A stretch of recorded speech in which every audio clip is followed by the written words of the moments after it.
ça faisait quand même 15 ans que je faisais de la BD, une BD par an. J'avais besoin un peu d'une respiration et ce livre est tombé à point nommé. Ça m'a permis, pour une fois, de travailler en grand. C'est-à-dire que la BD, bon, à part la couve, c'est souvent 6 cases, 8 cases par page. Je suis souvent un peu à l'étroit. Et là, j'ai pu faire des dessins avec beaucoup plus d'envergure.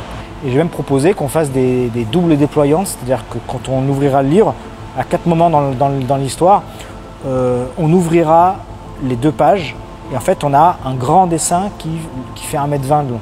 Et rarement dans la bande dessinée, j'ai eu la chance comme jamais, de pouvoir avoir autant de liberté et d'avoir une telle place. On ne peut pas dessiner la Cordillère des Andes dans une case comme ça. C'est trop bête, on n'aura pas la profondeur. Quand on fait du lightning à 10 km d'altitude, on a du mal à rendre l'altitude dans une case comme ça.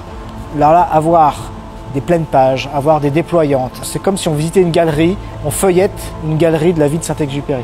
Je ne fais pas un film où j'ai besoin de figurants, où j'ai besoin de trouver le bon avion qui souvent n'existe plus, où il faut louer du matériel.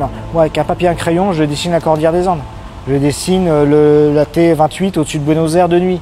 J'ai besoin de rien et avec rien, on peut tout faire. C'est ça qui est chouette. Je pense que c'est ça qui est magique dans le dessin.